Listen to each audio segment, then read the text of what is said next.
إن تنصروا الله ينصركم ويثبت أقدامكم.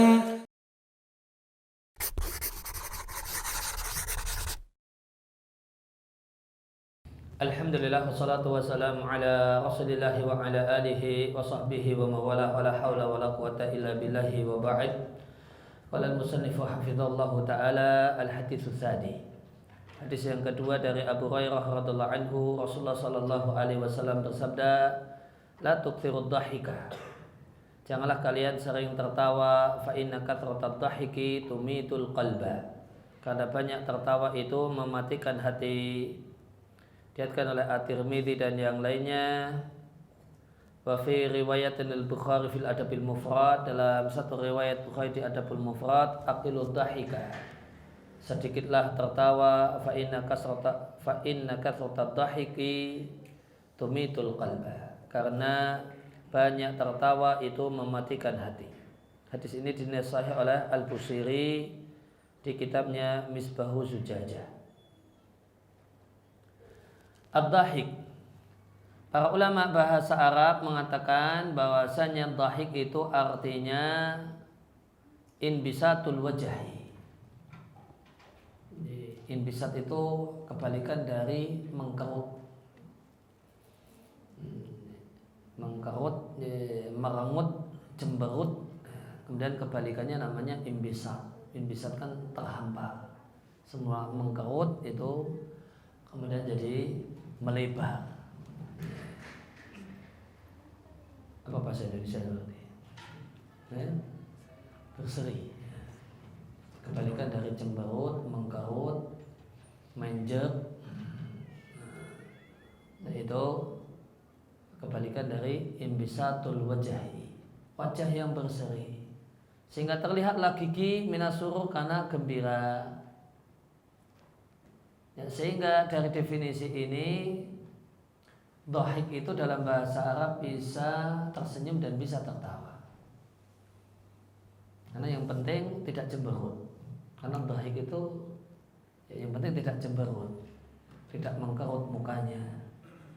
Berarti bisa tersenyum, bisa tertawa. Karena yang penting tidak cemberut sama gigi terlihat. Gigi terlihat karena senang. Itu kan bisa senyum, bisa tertawa dalam bahasa Indonesia. Jadi kalau dhahik kita terjemahkan tertawa, tertawa gembira, ya bisa. Kita terjemahkan tersenyum juga tidak salah. Maka jika dhahik itu dengan suara sehingga terdengar dari jauh, namanya kohkoha. Biasanya diterjemahkan dengan tertawa terbahak-bahak. Wa illa, jika tidak sampai demikian, maka itulah dhahik. Jika tanpa suara, dhahik namanya tabassum.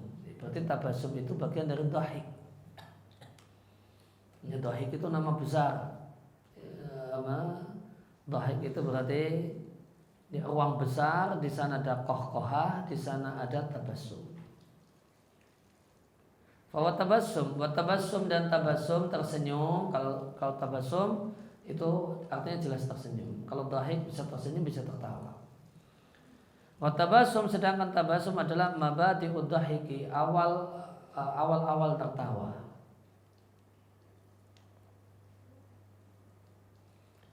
Gigi yang ada di bagian depan mulut itu disebut dhahik.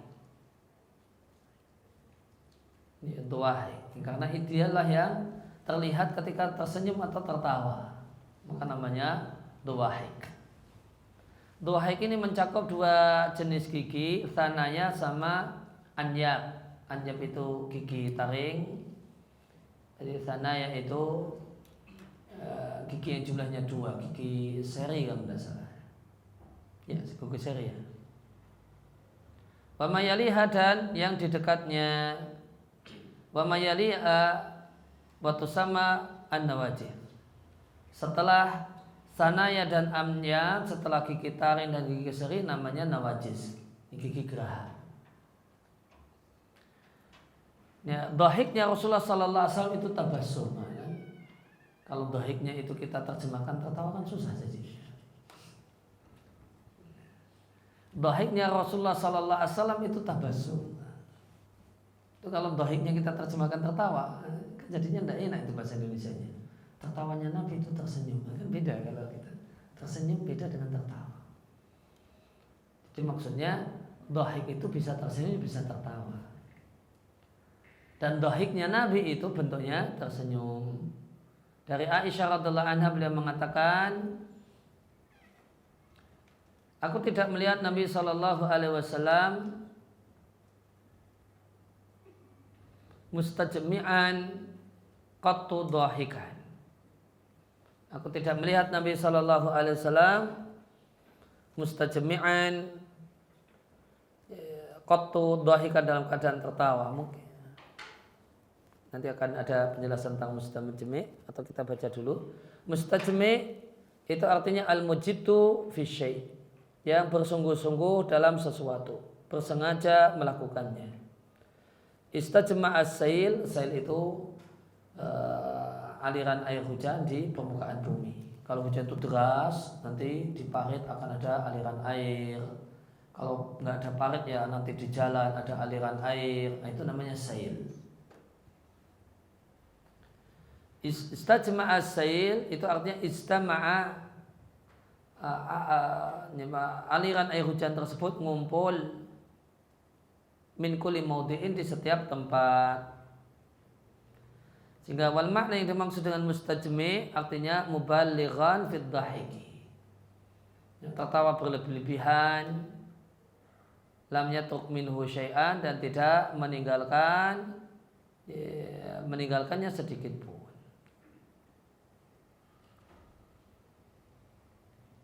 Maka sehingga kita kembali ke hadis, aku tidak pernah melihat Rasulullah sallallahu alaihi wasallam berlebihan dalam tertawa sehingga saya melihat lahawatihi ina makana yatabassamu. Nabi itu hanya tersenyum. Tentang lahwah ada di halaman setelahnya. Lahawat jam'ul lahat. Lat adalah daging yang ada di bagian atas hanjarah min aqsal fami, ruang mulut bagian yang paling dalam.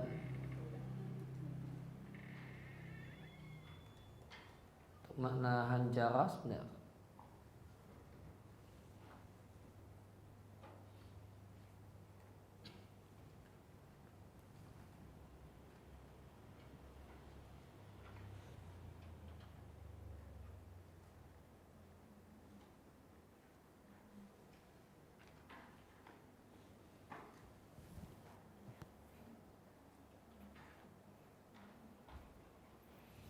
hanjarah maknanya hulkum, tenggorokan atau kerongkongan. Majaran nafsi wa ta'am wasyarab, tenggorokan. Jadi yang biasa membengkak kalau amandel itu lahawat. Dari Abdullah ibn Haris ibn Jaz'in radhiallahu anhu, beliau mengatakan, aku tidak pernah melihat seorang pun yang sangat sering tersenyum dibandingkan Rasulullah sallallahu alaihi wasallam. Dalam redaksi Tirmidzi, tidaklah Rasulullah sallallahu alaihi wasallam dhahiknya kecuali tersenyum. Ibnu Hajar rahimahullah taala mengatakan, alladzi yadhhar, yang nampak atau yang bisa disimpulkan dari gabungan sejumlah hadis-hadis yang ada, bahwasanya Nabi Shallallahu Alaihi Wasallam mayoritas keadaannya tidak lebih dari tersenyum. Wa rubbama zada ala dzalika, terkadang lebih dari tersenyum sehingga tertawa. Dan yang dibenci min dzalika dari tertawa adalah banyak tertawa atau berlebihan dalam tertawa, karena sering tertawa itu menghilangkan wibawa. Sekian kutipan. Maka senyum itu menghasilkan wibawa. Kemudian mulatofah itu apa ya? Bentuk kedekatan di antara dua orang. ramah tamah atau apa gitu. Mu'annasah membuat nyaman. Membuat nyaman. Kita ketemu orang yang tidak dikenal, orangnya tidak senyum, gimana rasanya? Ya, nyaman? Tidak nyaman. Kita duduk di satu majelis pengajian, kita orang baru di situ, duduk samping orangnya tidak tersenyum, gimana rasanya? Tidak nyaman. Tidak nyaman karena semacam ini bahasa Arabnya namanya wahsyah. Tapi kalau orangnya tersenyum, ya, maka kita mendapatkan kenyamanan. Nyaman seperti ini bahasa Arabnya namanya unsun. Mu'annasah saling. Mu'annasah saling merasa nyaman. Itu berarti saling bertukar senyum. Kita hadir di tempat yang baru, orangnya senyum meskipun baru kenal, baru ketemu sekali, orangnya senyum, karena beliau senyum kita pun senyum, maka terjadi mu'annasah.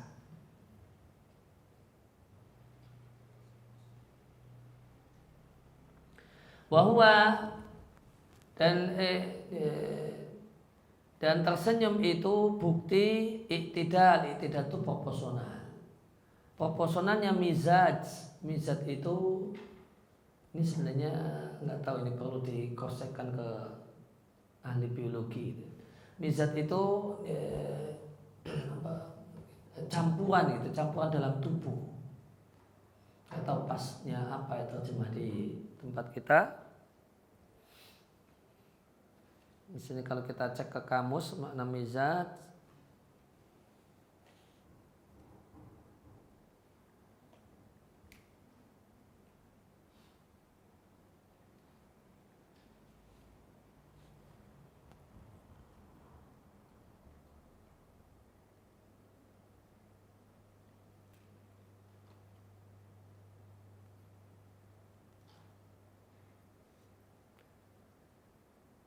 jadi ini konsep kedokteran kuno, ini badan itu terdiri dari 4 unsur.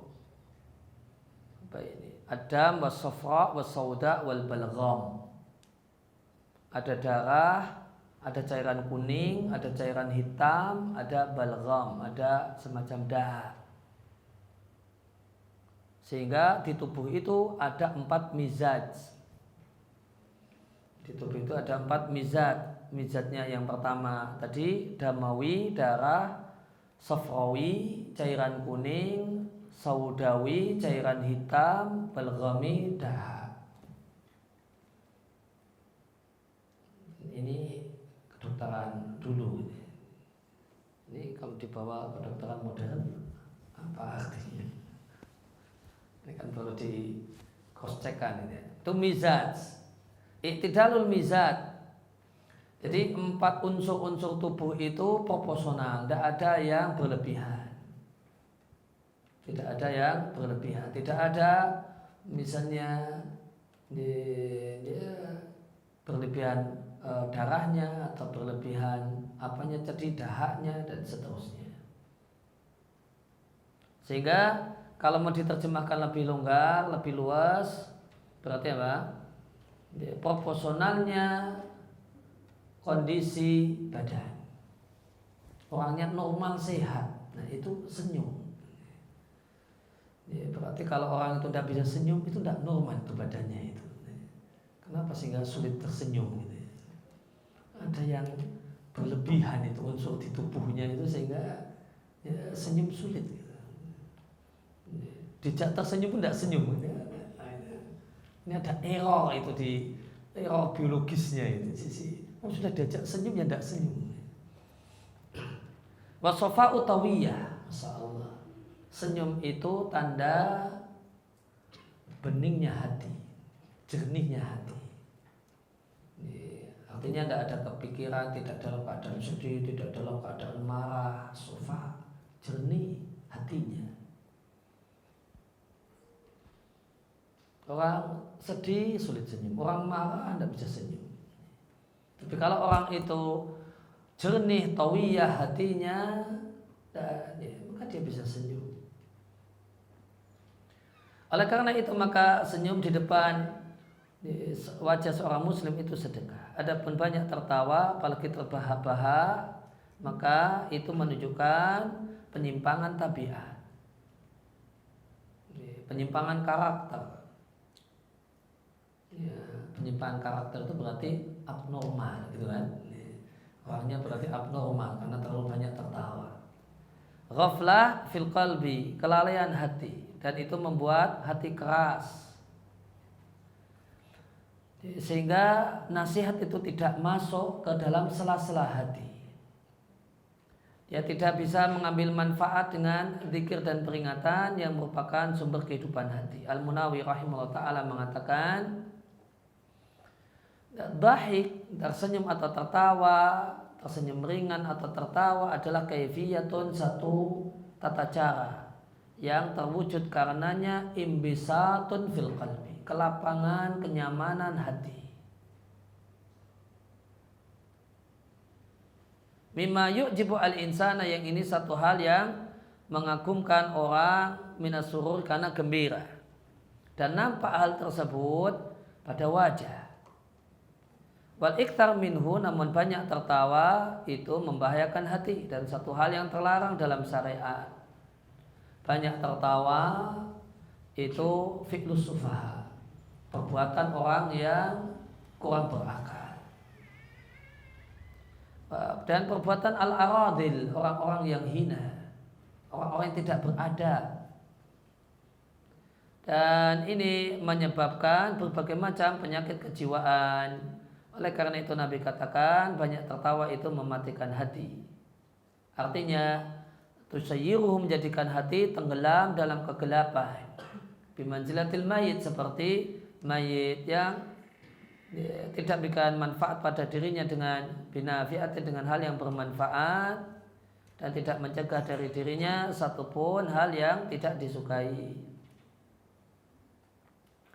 Wahayatu, dan hidupnya hati dan terangnya hati adalah materi atau sumber. Madah makna aslinya materi, namun terjemah dari saya adalah sumber, adalah sumber. Kalau makna kamusnya materi. Mata tukuli khairin, sumber segala kebaikan. Sedangkan matinya hati, gelapnya hati adalah sumber segala kejelekan. Dengan hidupnya hati, maka hati akan jadi kuat.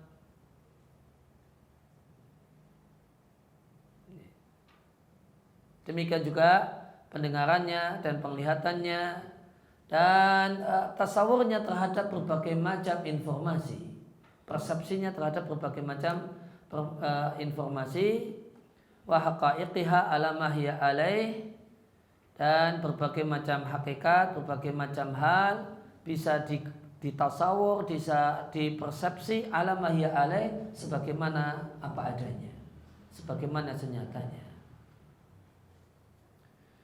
Tertawa yang mematikan hati itu muncul dari farah, gembira berlebihan, wal batar, dan kesombongan dengan dunia. Hati itu punya kehidupan, bisa hidup, wa mautun, dan bisa mati. Hati itu hidup dengan senantiasa taat, hati itu mati bi ijabati ghairillahi minan nafsi wal hawa, jika hati itu memberikan respon positif kepada selain Allah, memberikan respon sama nafsu, sama al-hawa, keinginan, dan sama ajaan setan.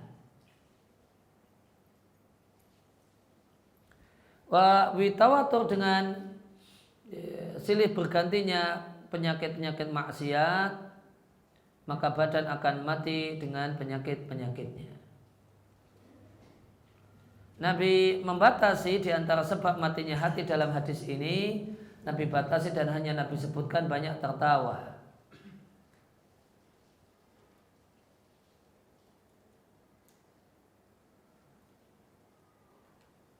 Wahuwa, sedangkan banyak tertawa itu yansha'u, muncul min jami'iha, dari semua itu.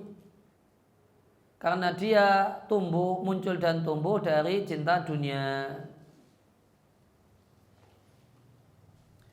Kemudian isi hadis di atas idzan menunjukkan bil idzni adanya kebolehan sedikit tertawa, terutama jika itu ada maslahat dan manfaatnya. At-Tibi rahimahullah ta'ala mengatakan banyak tertawa itu menyebabkan kerasnya hati dan menyebabkan kelalaian, dan tidaklah hakikat kematian hati kecuali kelalaian dari ketaatan. Mula Al-Qari Al-Hanafi rahimahullah ta'ala mengatakan banyak tertawa mematikan hati jika hati itu masih hidup, dan akan menambah gelapnya hati jika hatinya sudah mati. Maka dampak banyak tertawa tergantung kondisi hati. Kalau hatinya hidup, ini bikin mati. Kalau hatinya sudah mati, ya tambah gelap. As-Sindi rahimahullah ta'ala mengatakan, ini Mula Al-Qari ini ulama India. Mula itu artinya syekh di daerah India, Pakistan, Bangladesh, Afghan itu kiai syekh itu disebut dengan sebutan mula. Dan beliau Mula Al-Qari Al-Hanafi, mazhabnya Hanafi. Ini ada ulama yang disebut Sindi dari kata-kata Sindus di India. Beliau katakan tumitul qalba, mematikan hati artinya menjadikan hati itu keras. Tanda hati itu keras, la yata'atsaru bil mawaidhi. Nasihat-nasihat yang menyentuh itu tidak ngefek pada dirinya. Kal mayit, seperti mayit mau diapa-apain tidak ngefek, tidak ada respon apa-apa. Maka hati yang mati dinasihati, nasihatnya sudah luar biasa, dia pun nggak ada respon apa-apa. Tidak nangis, tidak ini, diem saja. Itu hati yang mati. Ya. Mubarakfur ini juga ulama India. Ini bahasa Indianya adalah Mubarakfur. Bahasa Indianya kalau tidak salah Mubarakfur. Ya, diarabkan jadi Mubarakfuri. Atau ini malah kalian dikasih harokat seperti nama aslinya ya, Mubarakfuri. Mubarakfur.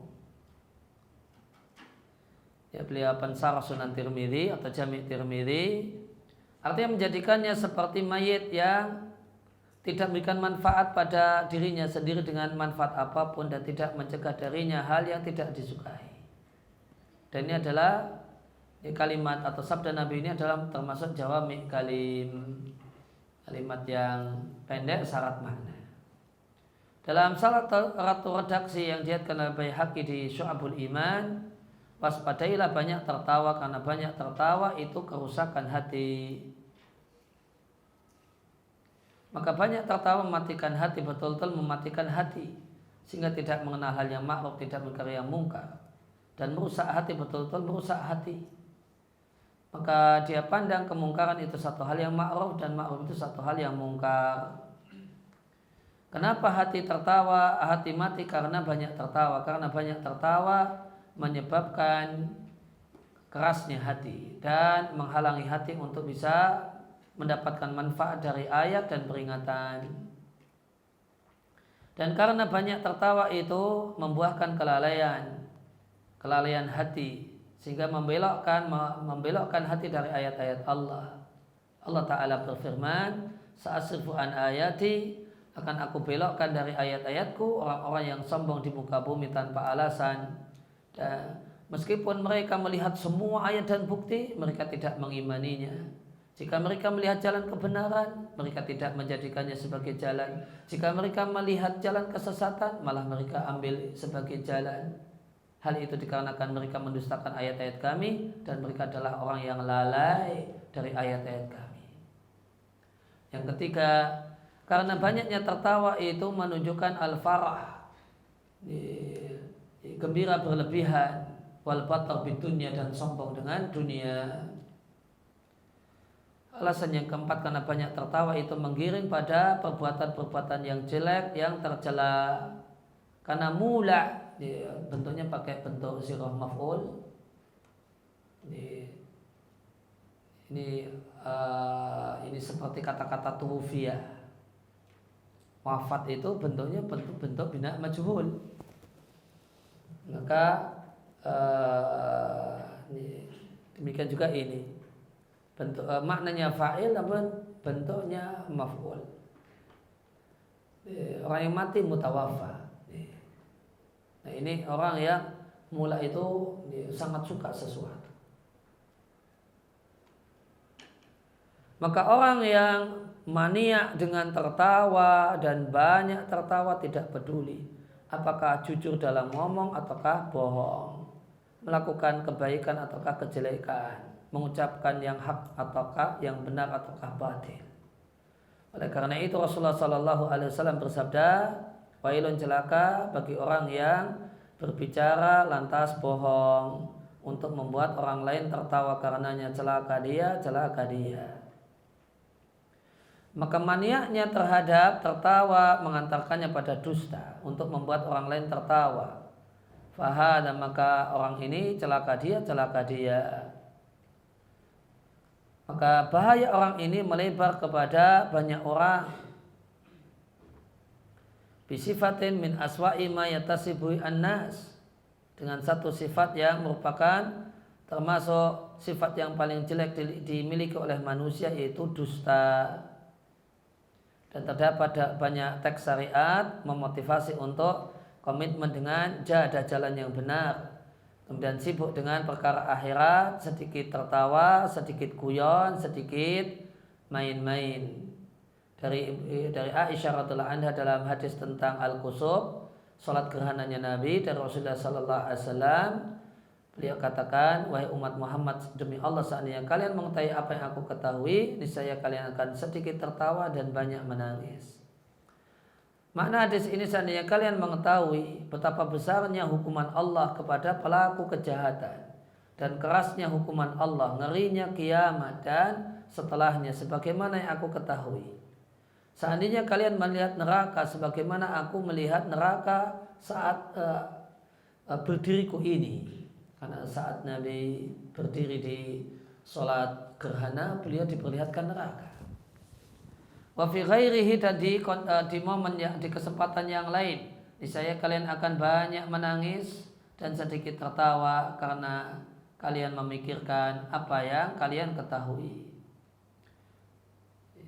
Dari Anas radhiallahu anhu, Nabi sallallahu alaihi wasallam melewati sekelompok orang yang tertawa dan guyonan. Maka Nabi sallallahu alaihi wasallam mengatakan, perbanyaklah mengingat kematian yang merupakan sang penghancur kenikmatan.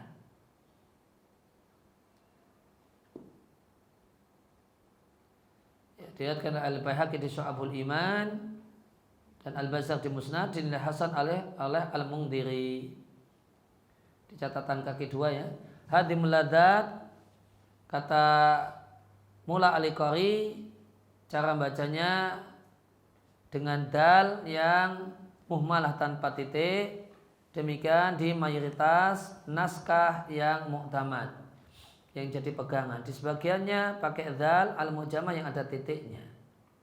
Dan Suyuti di hasyahnya untuk Jami' Tirmidzi mencukupkan diri dengan cara baca ini. Jadi ada yang hadimal atau hadimal ladat, penghancur. Ada yang hadimil ladat. Wa fil qamus, di kitab qamus itu singkatan dari Al-Qamus Al-Muhit karya Fairuz Abadi. Kamus dalam bahasa Indonesia, kamus itu serapan dari bahasa Arab. Tapi kalau dalam bahasa Arab, kamus itu nama buku, namanya Kamus Muhit. Kalau kamus dalam bahasa Indonesia, kamus dalam pengertian bahasa Indonesia, bahasa Arabnya itu mu'jam. Bahasa Arabnya mu'jam. Di kitab Al-Qamus Al-Muhit disampaikan hadima, pakai mu'jamah, pakai titik. Itu artinya qata'a wa akala bisur'atin, memotong dan makan dengan cepat. Kalau pakai tanpa titik, hadima, itu artinya menghancurkan bangunan.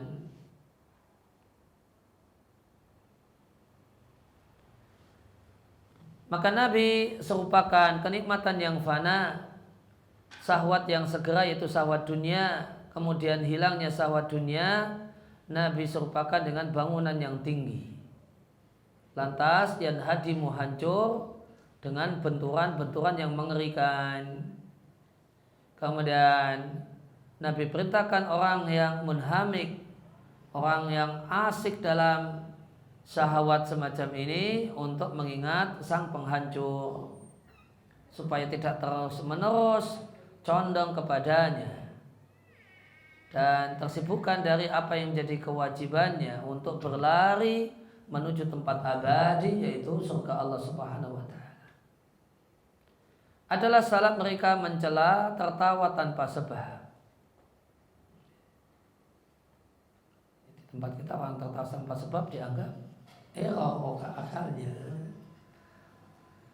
Wa yanhauna, dan mereka melarang banyak tertawa.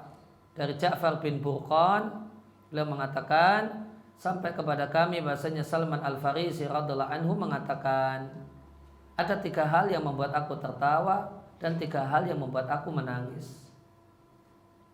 Yang pertama, aku tertawa gara-gara orang yang mengangan-angankan dunia padahal kematian mengejarnya. Orang yang lalai padahal la yughfalu anhu, dia tidak dilalaikan oleh malaikat kematian. Orang yang tertawa sepenuh mulutnya dalam keadaan dia tidak tahu apakah dia membuat marah Tuhannya ataukah membuat ridha Tuhannya. Ada 3 hal yang membuat aku menangis. Firaqul ahibati, berpisah dengan orang-orang yang dicintai yaitu Muhammad dan kelompoknya yaitu para sahabat. Kemudian yang kedua, haulul mutalla'i, ngerinya apa yang dilihat saat sakaratul maut.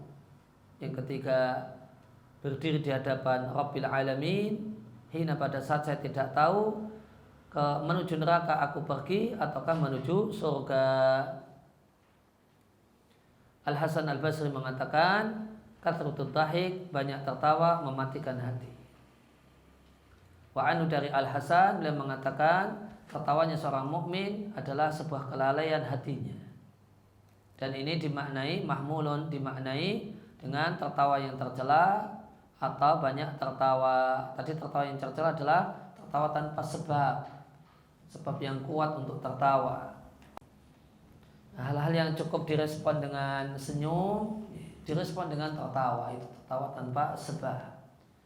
Dari Asim ibn al-Abbas al-Asadi, beliau mengatakan adalah Sa'id bin Musayyib.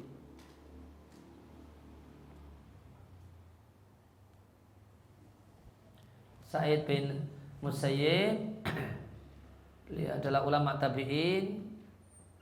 Beliau bergelar Sayyidut Tabi'in, tabi'in yang paling top. Dan Sa'id bin Musayyib ini dinilai sebagai Sayyidut Tabi'in karena dia mengumpulkan antara kedalaman ilmu dan takwa yang luar biasa, wara' zuhud. Beliau yusafi, menjabat tangan semua orang yang beliau jumpai. Di sisi yang lain beliau tidak suka banyak tertawa. Abu Ja'far Al-Baqir rahimahullah ta'ala mengatakan, iyakum makatratad dhahik, waspadailah banyak tertawa, terutama di majelis ilmu. Kalau majelis ilmu itu didominasi oleh tertawa, maka dia bukan majelis ilmu. Kenapa? Fa'innahu yamujjul ilma majja, maka tertawa itu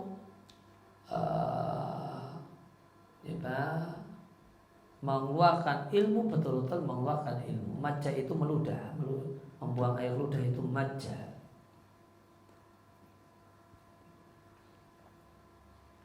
Maka jika itu dinilai sebagai majelis ilmu, namun isinya banyak tertawa dari awal sampai akhir, atau itulah yang dominan, bukan hanya sekedar penghias majelis, maka itu menghalangi masuknya ilmu. Al-Ahnaf bin Al-Qais rahimahullah ta'ala menyampaikan, beliau juga ulama tabi'in, terkenal sebagai orang yang paling lembut di zamannya, terkenal dengan sebutan manusia yang paling lembut di zamannya. Beliau mengatakan banyak tertawa menghilangkan wibawa, haibah. Haibah masuk dalam bahasa Indonesia jadi hebat. Haibah di bahasa Arab artinya wibawa. Wa kathatul mashi, dan banyak guyon menghilangkan muruah, kehormatan. Wa man lazima syai'an urifa bihi, dan siapa yang membersamai sesuatu, terus menerus membersamai sesuatu, yaitu maksudnya banyak melakukan satu hal, maka dia akan dikenal dengannya. Maka orang yang misalnya mudah ngantuk, jadi dia sering ngantuk, maka nanti itu akan jadi nama yang nempel di samping namanya. Ketika dia namanya Ahmad, maka kamu cari Ahmad yang mana? Ahmad ngantuan atau Ahmad yang tidak ngantuan? Maka dari mana kemudian Ahmad itu dikasih tambahan Ahmad ngantuan? Itu gara-gara ini, man lazima syai'an urifa bihi. Maka gara-gara man lazima syai'an urifa bihi. Siapa yang membersamai sesuatu, maksudnya banyak melakukan sesuatu, dia akan terkenal dengan hal itu. Dari Al-Khattab Ibn Mu'alla Al-Makhzumi Al-Qurashi, beliau memberikan nasihat pada anaknya. Nasihatnya, wahai anakku, hendaklah kau bertakwa kepada Allah, taat kepadanya, menjadi hal-hal yang Allah haramkan. Waspadalah banyak tertawa, banyak guyon, wal muhazalatul ikhwan. Demikian juga banyak guyon, banyak canda dengan kawan-kawan. Karena hal itu menghilangkan al-baha, menghilangkan keindahan wajah.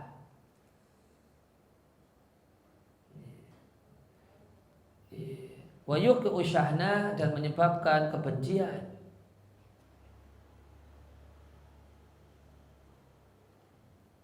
Dan realitanya demikian.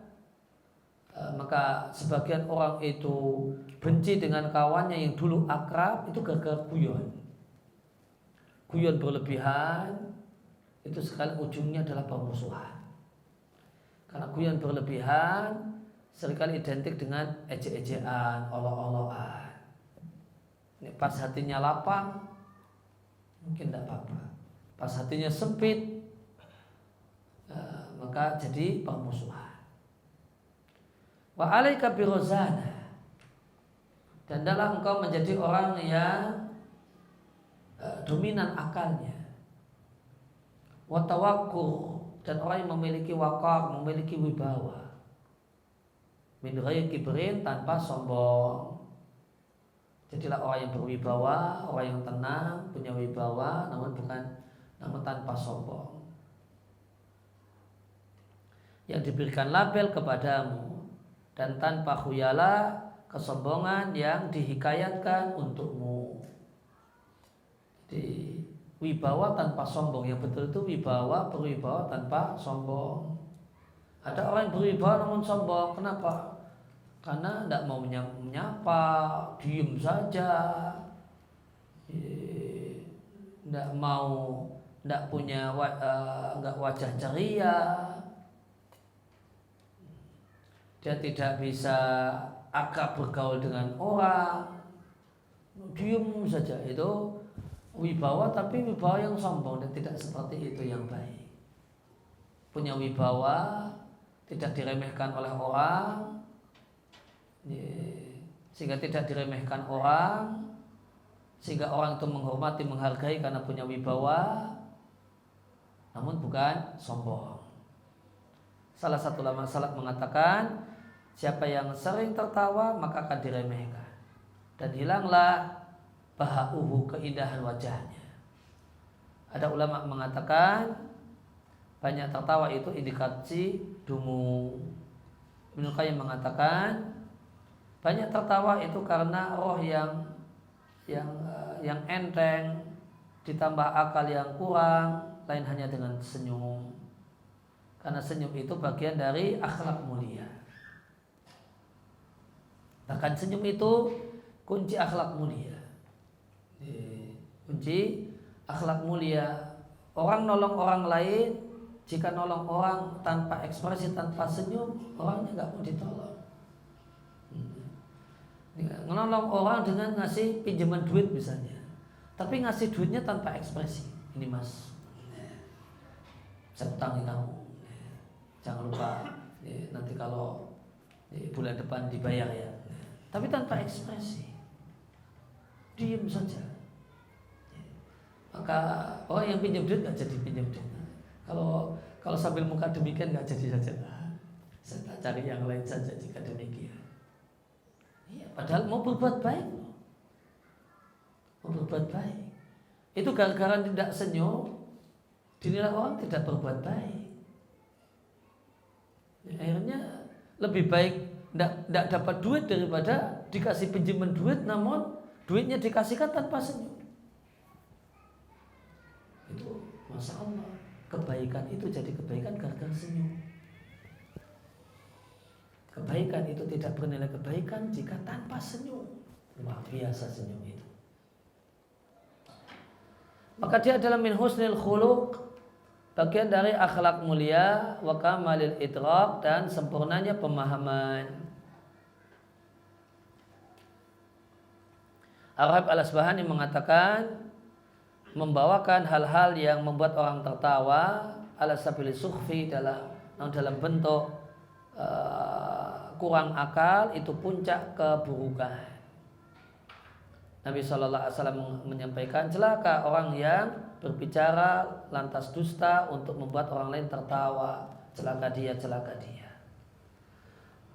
Abu Musa ibn Hasan ibn Abdus Somad mengatakan, al-kibru dhullun wa tawaddu'u rif'atun. Allahu Akbar. Sombong itu kehinaan, tawadu itu kemuliaan. Wal mashu wad dhahiku al-kathiru sukutu. Ya, guyon dan tertawa yang banyak itu sukut, membuat orang tidak ada nilainya. Ya, sukut itu rontok itu tidak ada harganya. Wal hirsu dhullun wal qana'atu izzatun. Rakus itu kehinaan, kebalikan rakus qana'ah. Qana'ah itu mulia. Wal ya'su min sun'il ilahi kunutu, dan putus asa dari perbuatan Allah, itu kunutu adalah putus asa yang terlarang. Dari Yahya ibn Abi Katsir, dan mengatakan bahasanya Sulaiman bin Daud alaihissalam berkata kepada anaknya, wahai anakku, jangan banyak tertawa, karena banyak tertawa itu akan menyebabkan entengnya hati seorang yang bijaksana, sehingga hatinya sudah tidak lagi hati yang berat dan berkualitas. Hadis yang ketiga dari Abu Hurairah radhiallahu anhu dari Rasulullah sallallahu alaihi wasallam, Rasul menyampaikan, seorang hamba jika melakukan dosa, dititiklah di hatinya satu titik hitam. Fa in huwa naza'a, jika dia cabut, jika dia bersihkan, wastaghfara, dan meminta ampun, wataba, dan bertobat, sukilat, maka hatinya dibuat mengkilap, kembali mengkilap. Namun jika ada kembali berbuat dosa, zida fiha, ditambahkan titik hitam padanya, hatta tughliqa qalbahu, sehingga titik hitam itu, noda hitam itu mengunci mati hatinya. Maka itulah ran yang Allah sebutkan, kalla bal, sekali-kali tidak, bahkan ran pada hatinya, maka nuyaksibun, karena ya, apa yang dia lakukan, apa yang mereka lakukan.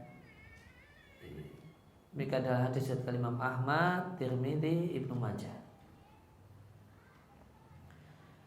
Isi hadis ini penjelasan tentang dampak dosa pada hati, dampak dosa yang bikin gelapnya hati, dan penjelasan tentang kebalikan dari kebalikan dari dosa, yaitu meninggalkan dosa dan bertobat darinya. Seorang hamba jika melakukan dosa dititikkan padanya satu titik hitam. Artinya idza atnaba dzanban, jika berbuat dosa maka dosa itu memberikan dampak pada hatinya. Nakat itu maknanya adalah jejak pada sesuatu. Fayu'athiru, akan memberikan pengaruh hal itu pada hatinya seperti titik hitam. Jika berbuat dosa yang kedua, maka ditambahkan kepadanya titik hitam yang kedua, ketiga, keempat, dan seterusnya. Dan jejak dari atau pengaruh dari titik hitam ini tergantung dengan perbuatan seseorang terhadapnya. Maka jika dia mencabut titik hitam tersebut, yakni al-iqla', dia berhenti dari dosa, memohon ampun pada Allah dan bertobat. Maka hadis ini mempertimbangkan majubila ali insan, fitrah manusia yang lemah.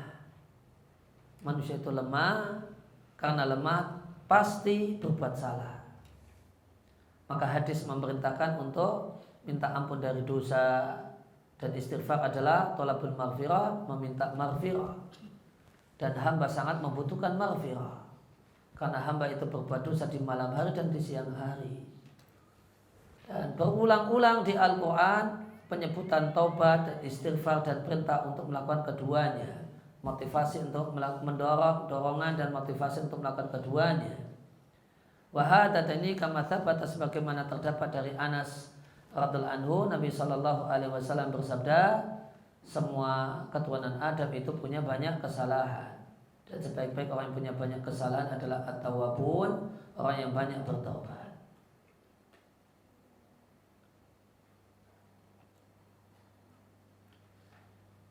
Maka pastilah terjadi pada hamba apa yang telah terdahulu tercatat dalam takdir. Seakan-akan Nabi mengatakan engkau pasti melakukan dosa, karena dosa itu sudah ditakdirkan pada dirimu. Oleh karena itu sikapilah dengan perbaikilah tobat. Fa innahu la yu'ta al-abdu, yu'ta di sini mendapatkan bencana. Maka seorang hamba itu tidaklah mendapatkan bencana gara-gara berbuat maksiat, meskipun sebesar apapun maksiat itu. Namun seorang hamba itu dapat bencana minta kita taubati, gara-gara tidak mau bertaubat. Karena kalau dosa itu sebuah keniscayaan, sebuah keniscayaan pasti terjadi. Tidak ada orang yang tidak berbuat dosa. Sehingga yukta, orang itu dapat bencana bukan karena semata-mata maksiat, namun yang pokok adalah karena tidak mau taubat. Maka Allah Subhanahu wa ta'ala memperhatikan karakter manusia dan membebani manusia dengan beban yang mampu dia pikul. Allah ciptakan obat untuk penyakit ini. Bahkan di antara kebaikan Allah Subhanahu wa ta'ala adalah Allah hilangkan titik hitam ini jika telah tahaqqaq terwujud taubat sahihah, taubat yang sah. Sebagaimana sabda Nabi, jika dia naza'a, dia mencabut dirinya dari dosa dan meminta ampun dan bertobat sukilat, maka hatinya dibuat mengkilap. Dikatakan oleh Ibnu Majah, sukilat qalbu, hatinya mengkilap. Artinya nadhufa, bersih, safiyah, jernih. Karena taubat itu seperti misqalah, alat pembuat mengkilap, menghapus kotoran pada hati dan hitamnya hati. Fa'in ada zida fiha hatta tughliqa qalbahu fawaran alladzi dzakarallahu kalla balghana ala qulubi ma kanu yaksibun. Fa fi hadza, maka dalam hadis ini terdapat tahdzir, warning untuk tidak terus-menerus berbuat dosa sehingga tidak bertobat. Dalam hadis ini terdapat ikhbar, informasi bahasanya kejelekan itu menghitamkan hati, memadamkan cahaya hati. Sedangkan iman adalah cahaya di hati. Al-qaba'ih dan berbagai hal yang jelek itu tadhabu bihi, hilang bihi karena sebab iman. Atau maka al-qaba'ih perbuatan buruk itu tadhabu bihi menghilangkan iman atau mengurangi iman, qat'an jelas mengurangi iman.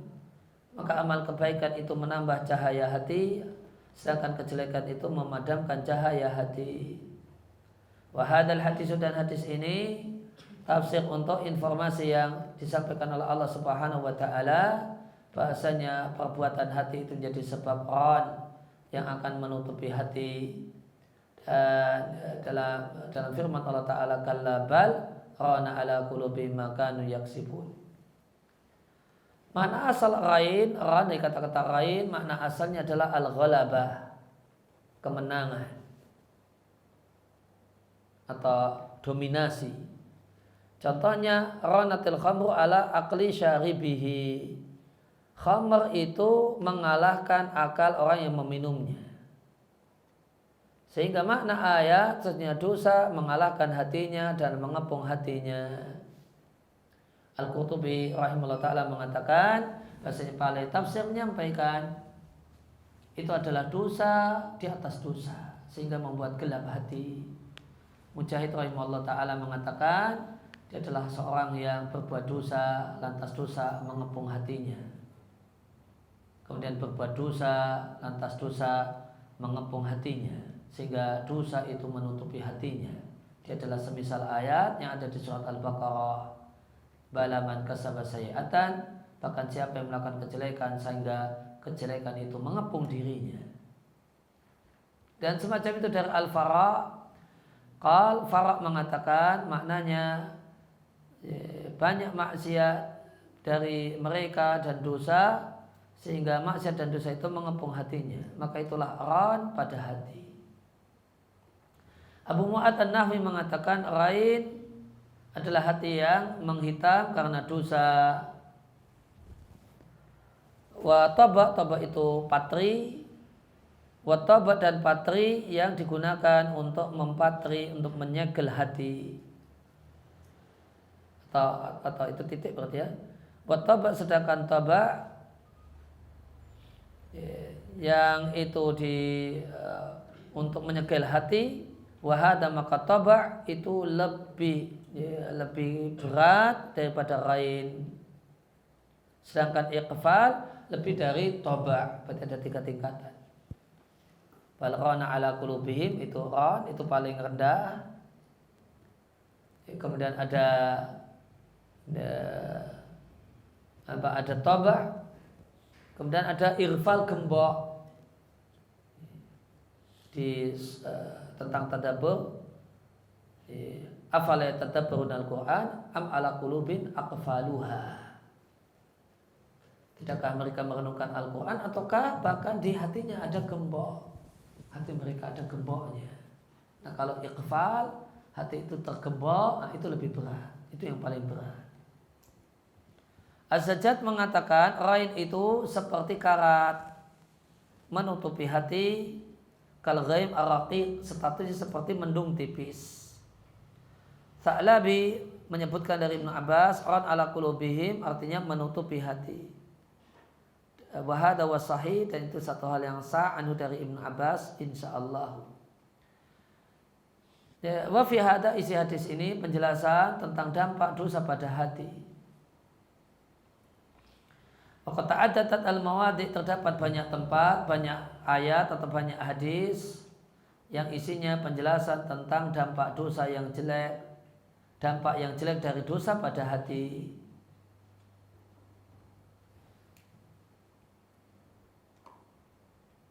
Kama akhbar, sebagaimana Allah kabarkan bahasanya dosa itu membuat kotor orang-orang munafik disebabkan perbuatan yang mereka lakukan. Allah katakan wallahu akasahum bima kasabu.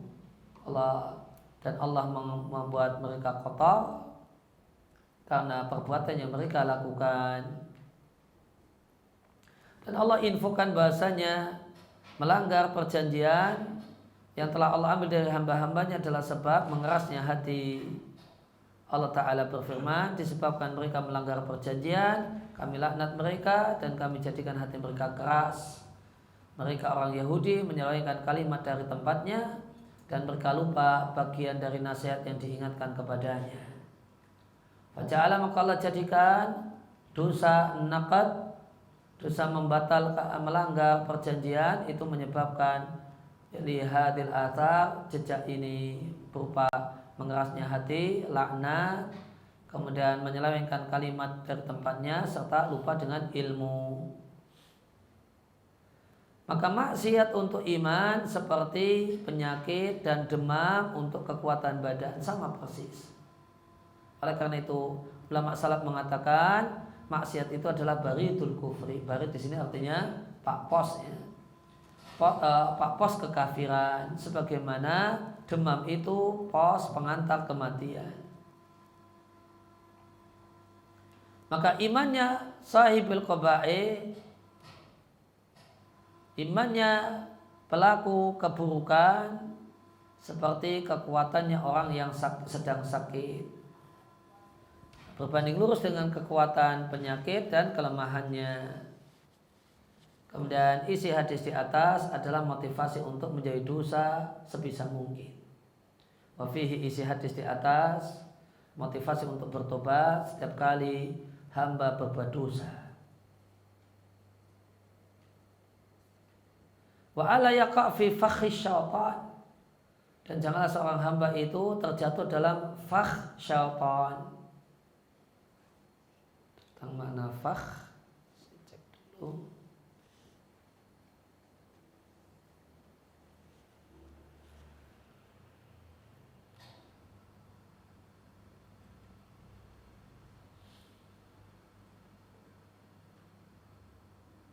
Misyadah, jaring perangkap.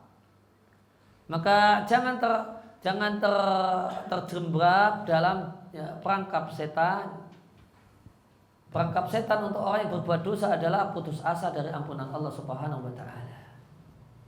Dan di antara hadis yang memotivasi supaya tidak putus asa dengan ampunan Allah adalah hadis yang ada dalam Sahihain, Sahih Bukhari dan Sahih Muslim, bahwasanya Nabi SAW bersabda, inna abdan, seorang hamba jika berbuat dosa mengatakan, Rabbi wahai Rabbku, adnabtu, aku berbuat dosa, maka ampunilah aku. Maka Tuhan yang mengatakan, a'alima abdi anna la rabban, apakah hambaku mengetahui kalau dia punya Rabb yang mengampuni dosa dan menghukum dengan sebab dosa, ku ampuni hambaku. Tsumma makasa masyaallah, kemudian berlalulah waktu selama yang Allah kehendaki, kemudian orang tersebut berbuat dosa atau adnabadan berbuat dosa, lantas dia berdoa lagi, wahai Rabbku, aku berbuat dosa yang lain, ampunilah dosa yang lain itu. Faqal, Allah merespon, apakah hambaku mengetahui kalau dia punya Rabb yang mengampuni dosa dan menghukum dengan sebab dosa, aku ampuni hamba-hambaku.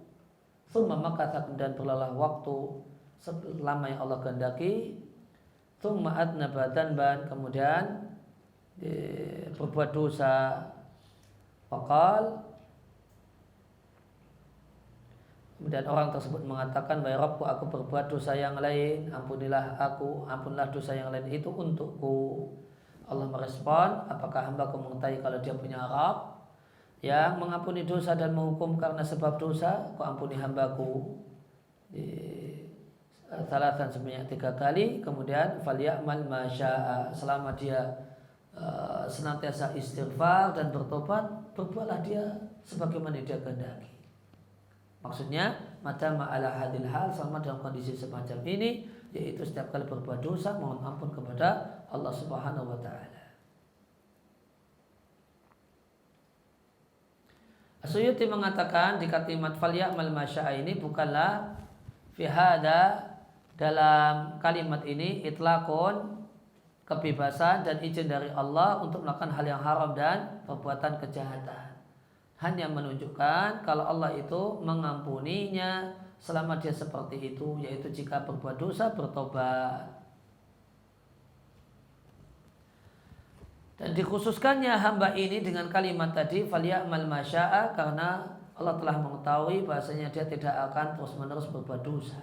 Namun setiap kali berbuat dosa dia bertobat.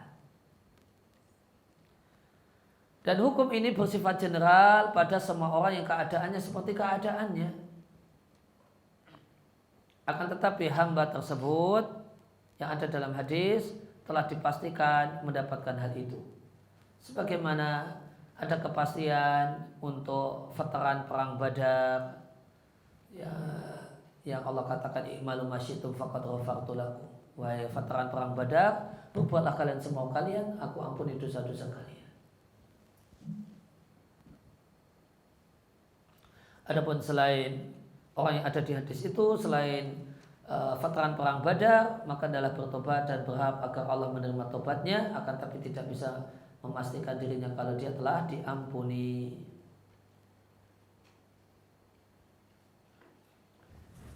Kemudian hadis yang keempat dari An-Nawas ibn Sam'an Al-Ansari radhiyallahu anhu dari Rasulullah sallallahu alaihi wasallam, beliau bersabda, Allah membuat permisalan untuk siratal mustaqim. Siratal mustaqim di dunia. Pada dua sisi sirat itu ada pagar. Di dua pagar itu terdapat pintu-pintu yang terbuka. Dan pintu-pintu itu cuma ada korden yang menjuntai. Tidak ada pintu yang tertutup, hanya korden saja. Dan pada pintu sirat ini ada penyuruh yang mengatakan, wahai semua manusia, masuklah kalian dalam jalan ini seluruhnya. Wala tata'araju wa la tata'araju.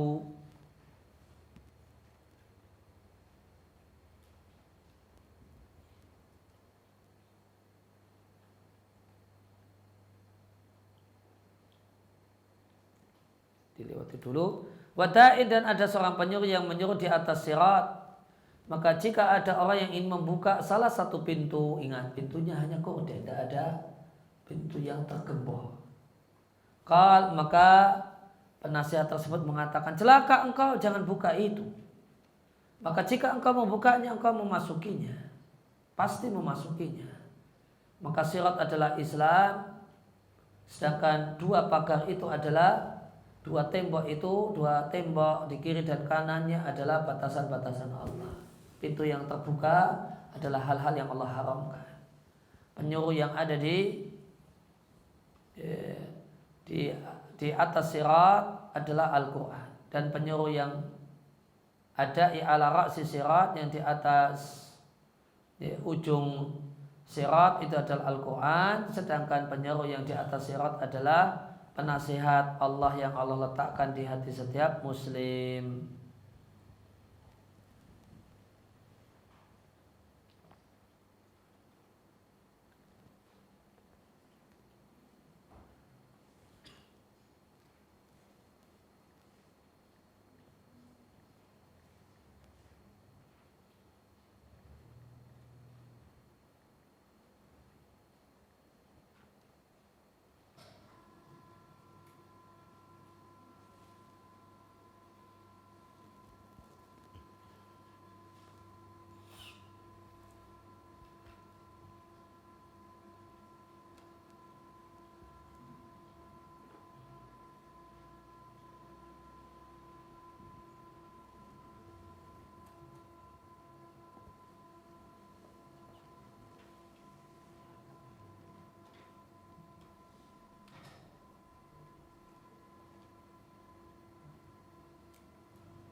Tata'arraju di redaksi yang lain ta'awwaju, artinya menyimpang.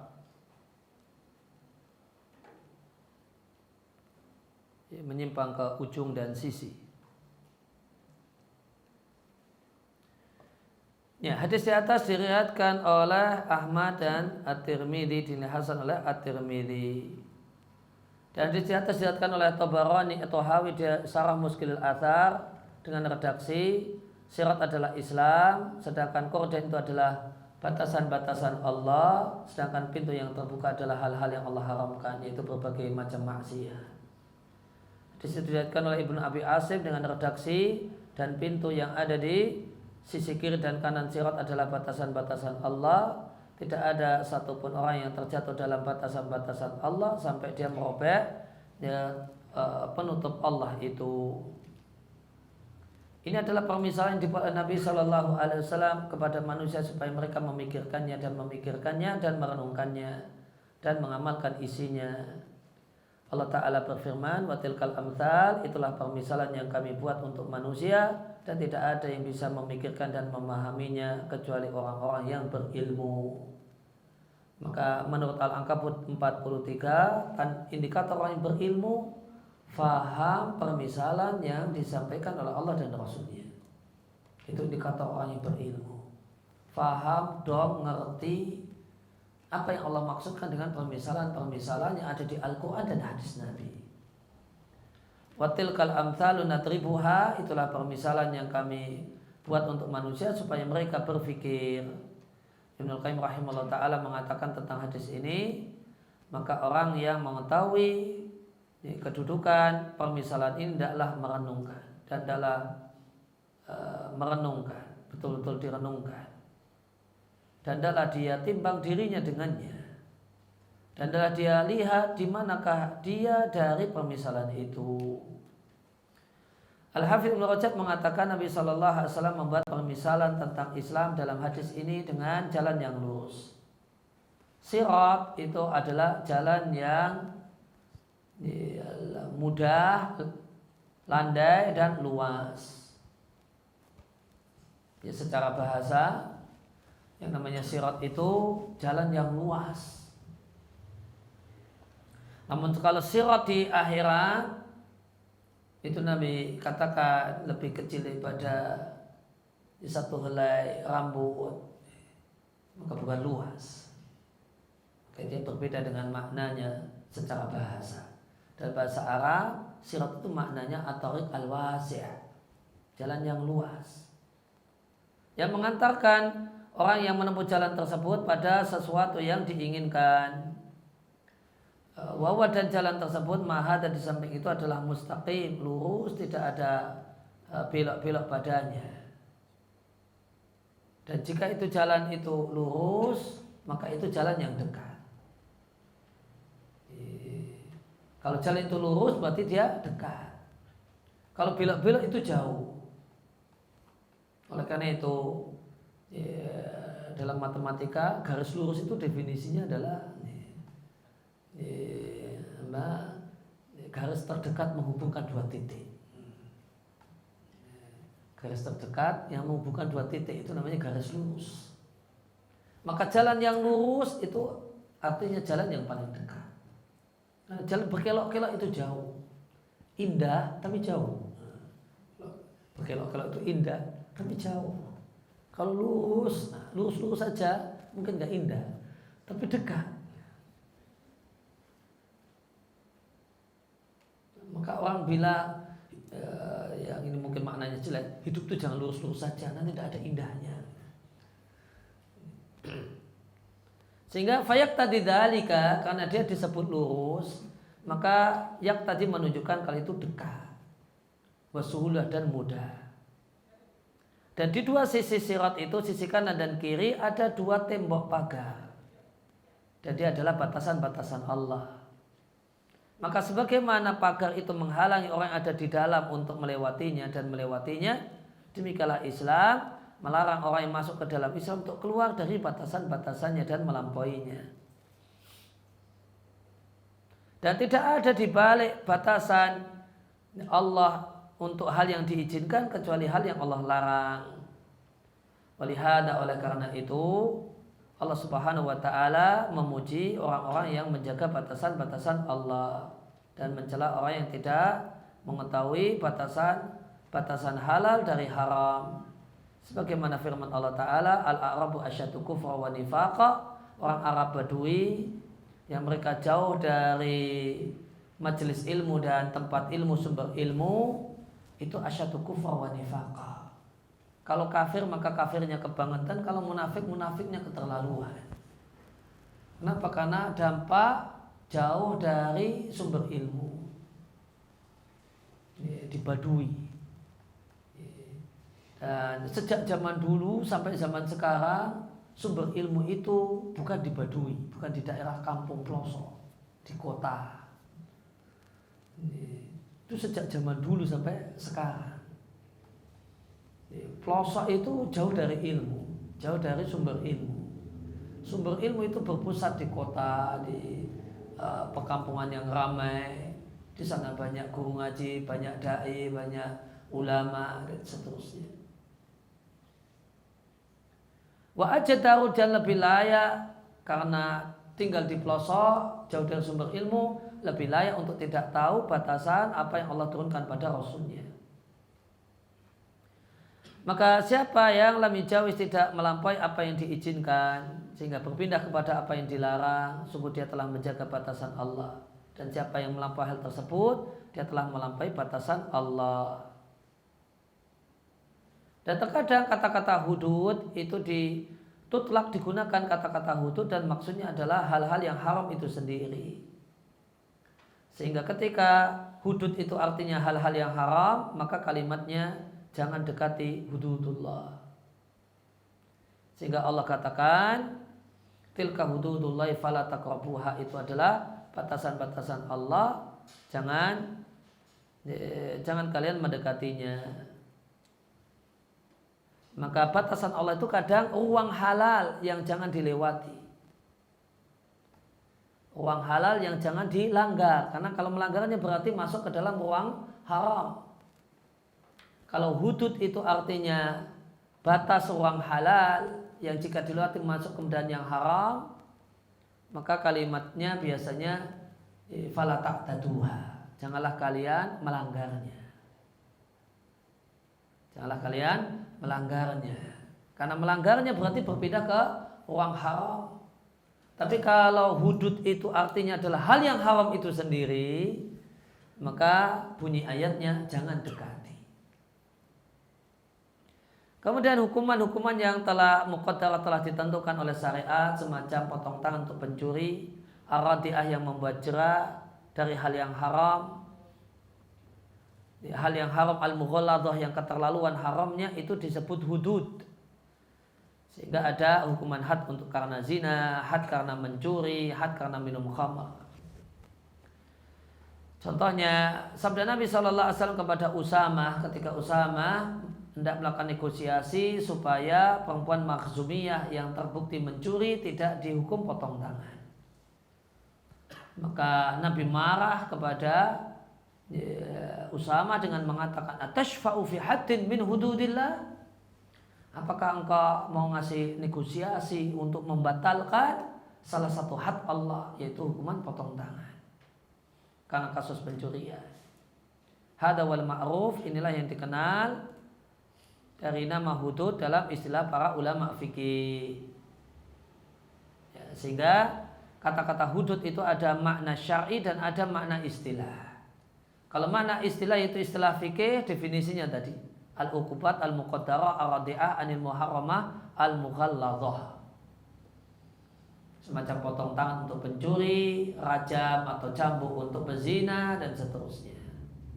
Kalau hudud atau had dalam makna syar'i ada dua pengertian.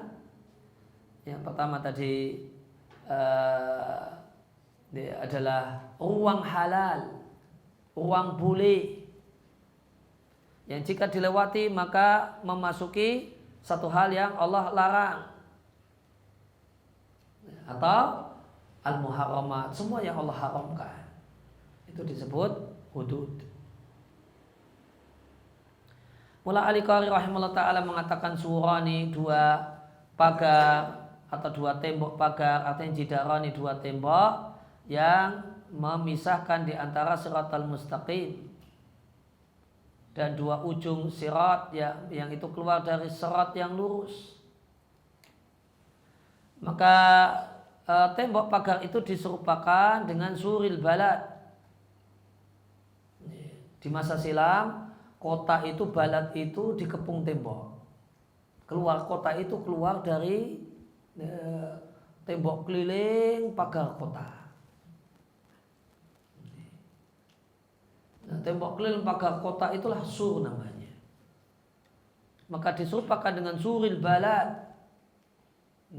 Tembok keliling yang sekaligus bisa jadi benteng. Kalau nanti ada serbuan dari musuh bisa jadi alat untuk berlindung. Seperti suril balad, tembok keliling yang mengelilingi satu kota, min janibataihi, dari dua sisinya. Yang ini menjadi pemisah dari dua sisinya. Salah satu dari sisinya adalah penduduk kota, yang lainnya adalah musuh. Wa fihi ima'un, dan di sini terdapat isyarat dengan firman Allah Subhanahu wa taala, dipasanglah di antara mereka surun, tembok pembatas, lahu bab, yang punya pintu, batinuhu fihi rahmah, bagian dalamnya isinya kasih sayang, dan bagian luarnya min kibali, dari arahnya adalah adab. Wallahu a'lam bishawab. Kemudian di tembok itu, tembok pagar itu terdapat pintu, pintunya ada kordennya murakhah, artinya mursalah, menjuntai, dilepas. Sun'ani mengatakan, Nabi tidak menyebutkan korden yang menjuntai apa itu. Maka annaha, sepertinya korden itu adalah masyara Allah minaz zawajir, larangan-larangan yang Allah syariatkan, wal wa'id, dan ancaman kepada orang yang memasukinya. Jadi bentuk korden itu apa? Tidak Nabi sebutkan di hadis. Istimbat dari As-Sun'ani, bentuk korden tersebut adalah larangan-larangan. Demikian juga ancaman-ancaman untuk tidak melakukan hal yang haram. Abu Muhammad Roma Hurmuzi menjelaskan, sirat artinya jalan, sur artinya tembok, surtu al-ha'ita wa tasawartuhu, artinya saya berada di atasnya tembok. Janbata asirat artinya nahiyatahu, dua sisinya. Jamaknya adalah janabat. Al-had adalah miqdar, adalah kadar, watanahi, dan puncak atau sisi akhir, al-mamnu, yang terlarang untuk dilewati. Sebagaimana firman Allah Ta'ala, tilka hududullahi fala ta'taduha, itulah batasan Allah, jangan lewati. Mana asal dari had adalah al-mana, melarang.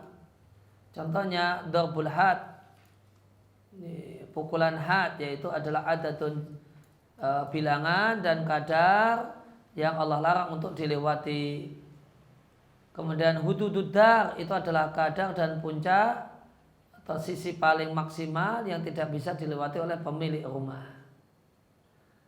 Bahwa pintu itu disebut juga haddad, karena pintu itu menghalangi untuk bisa masuk. Dan Anda katakan ada kalimat duna dalikal amri haddadun. Haddad di sini artinya mani'un, penghalang.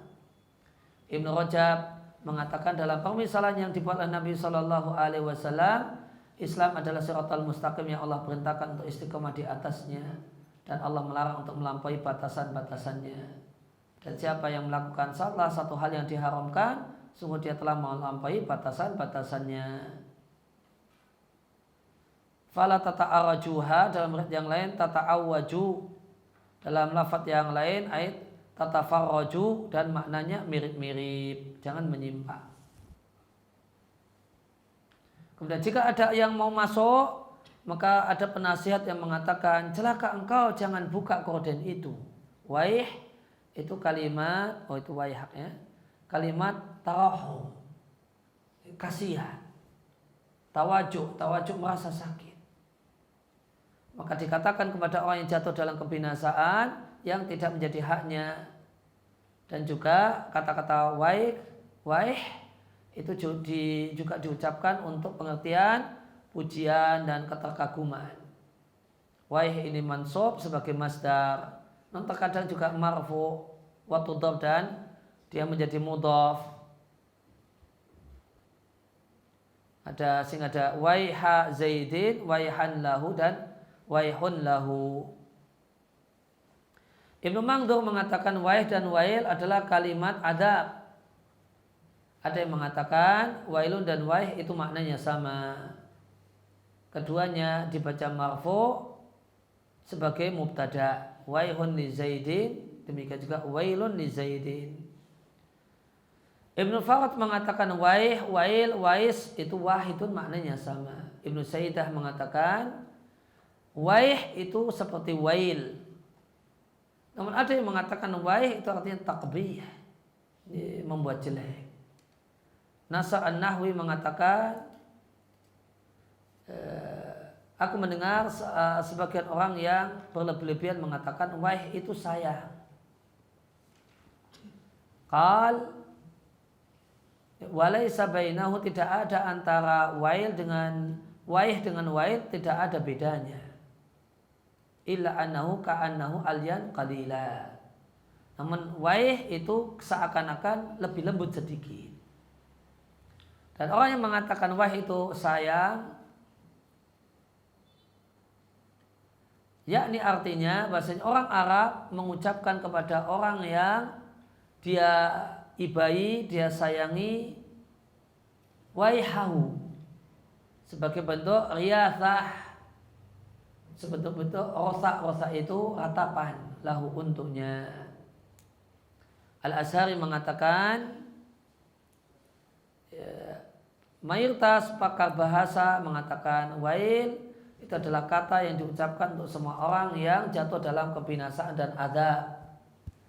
Perbedaan antara wail dengan wail itu dikatakan untuk orang yang jatuh dalam kebinasaan atau bala, namun la yutarahamu alaihi, kita tidak kasihan dengannya karena dia layak untuk mendapatkan itu. Sedangkan wail dikatakan untuk orang yang jatuh dalam bencana namun yurha, kita kasihan kepada orang itu, kita doakan dia untuk selamat darinya. Ya, tidakkah Anda lihat bahasanya wail dalam Al-Quran itu ditujukan untuk orang yang berat untuk mendapatkan adab karena kejahatannya. Contohnya wailul likulli humazatil lumazah, celakalah setiap orang yang suka menggunjing dan mencela atau menghibah dan mencela. Wailul lil musyrikin, celakalah orang-orang musyrik yang tidak membayar zakat. Wailul lil mutaffifin, celakalah orang-orang yang curang. Wa ma asbahaha, dan semisal itu, harusnya titik bukan tanda tanya itu. Wa ma ja'a wailun, maka tidak ada kata-kata wail kecuali untuk pelaku kejahatan. Adapun waih, maka Nabi SAW mengucapkan waih untuk Ammar.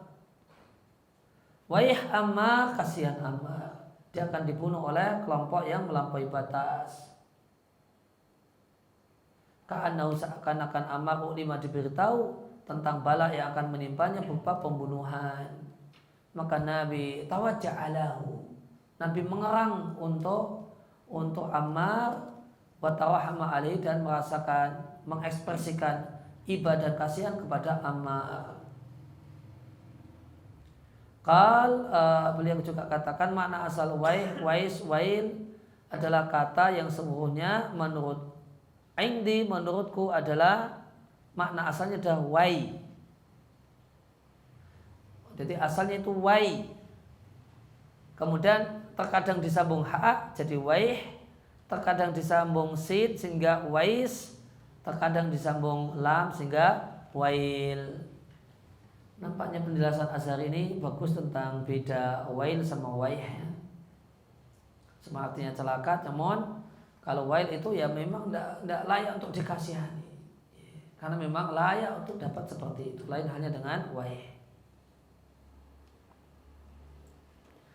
Al-Yazidi mengatakan wail itu maknanya sama, dan wail terkadang datang namun tidaklah diinginkan dengannya adab, namun keheranan. Sebagaimana ucapan Nabi SAW kepada Abu Bashir, wailu ummihi mis'ar harbin law kana lahu ahadun. betapa menakjubkan ibunya.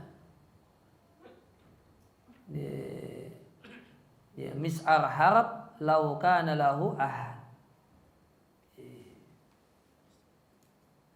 Kata Al-Hafidz Ibnu Hajar, wailu ummihi artinya kalimat ta'ajub, keterkaguman, dan bukanlah maksudnya celaan. Dan beliau juga mengatakan wailu ummihi, lamnya di dhammah. Kemudian wa waslil hamzah, hamzahnya hamzah wasal, mimnya di kasrah, dan bertasdid adalah kalimat celaan yang diucapkan oleh orang Arab untuk pujian. Dan mereka tidaklah memaksudkan makna isinya yaitu celaan, karena wail itu artinya binasa. Maka dia adalah seperti ucapan orang Arab kepada li ummihi wail. Badi'uz Zaman mengatakan orang Arab tutlik menggunakan kata-kata taribat yaminuhu untuk satu perkara idza ahamma, jika ini membuat galau. Dan mereka mengatakan wailu ummihi, dan mereka tidaklah memaksudkan dengannya celaan. Wail itu yutlak digunakan dalam makna adab, perang, wazajr, dan larangan keras. Ya, demikian yang kita baca kesempatan kali ini. Wassallallahu ala nabiyina Muhammadin wa ala alihi washabihi wasallam. Wa akhiru da'wana alhamdulillahirabbil alamin. Subhanakallahumma bihamdika asyhadu an la ilaha illa anta astaghfiruka wa atubu ilaik.